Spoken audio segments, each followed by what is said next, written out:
Oggi siamo alla seconda delle 4 giornate di restituzione agli stakeholder delle attività di Samotrace. Oggi in particolare si parla di mobilità intelligente, smart mobility ed energia. Come fa Samotrace? Quindi dispositivi, micro e nanotecnologie per mobilità sostenibile ed energia. Abbiamo presentato i risultati a più alta maturità tecnologica nella giornata di oggi. È stato importante far questo proprio per staccarci da quella che è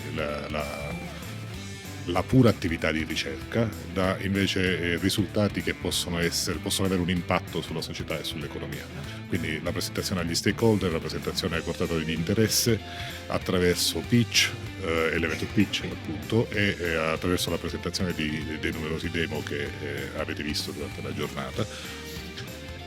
La giornata è stata conclusa dalla tavola rotonda che ha visto partecipanti di rilievo nelle due tematiche coperte oggi, proprio per aprire la discussione a quello che verrà dopo, a quello che è l'importanza della giornata, l'importanza dei risultati ottenuti e soprattutto le prospettive. L'evento di oggi è una straordinaria occasione per riportare agli stakeholder, alla comunità e al territorio i risultati raggiunti in 3 anni di lavoro all'interno dell'ecosistema Samotrace per quanto riguarda la mobilità sostenibile intelligente e l'energia. È stata un'esperienza veramente importante e straordinaria quella di Samotrace, perché testimonia l'estrema vitalità del tessuto della ricerca e dell'innovazione in Sicilia, ha aperto nuovi canali di collaborazione con la piccola e grande impresa del nostro territorio e potrà riversare il proprio potenziale di innovazione e di nuova sperimentazione per tutto il territorio e per l'economia della Sicilia e del Paese nei prossimi anni. Oggi proviamo a svolgere il nostro compito, che è quello di portare insieme l'accademia, quindi gli enti di ricerca e le università dell'ecosistema Samotrace, insieme alle aziende del territorio che abbiamo convocato ad una affinché fossero presenti oggi a discutere con noi, a dialogare.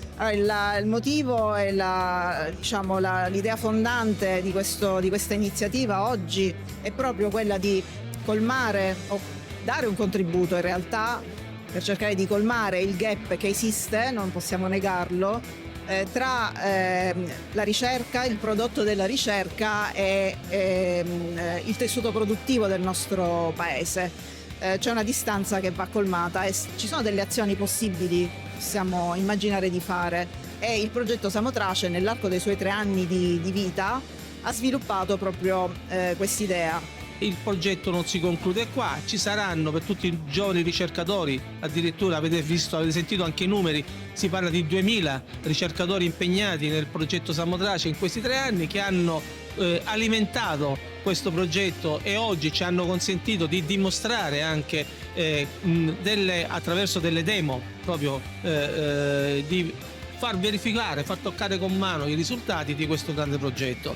E addirittura molte tecnologie sviluppate hanno raggiunto già un livello di industrializzazione e questo significa, noi misuriamo l'avanzamento della ricerca attraverso un parametro che si chiama TRL, il 9 è il punteggio più elevato. Oggi abbiamo visto che ci sono state sviluppate grazie a Samotrace delle tecnologie che sono arrivate già a un TRL 9, 8, 9 e questo è un grande risultato. E ha visto anche la partecipazione di tanti stakeholder, di tante aziende che ovviamente hanno dimostrato grande interesse per questo evento, che si è chiuso con una tavola rotonda che ha visto la partecipazione di eminenti personalità operanti nel campo della smart mobility e dell'energia.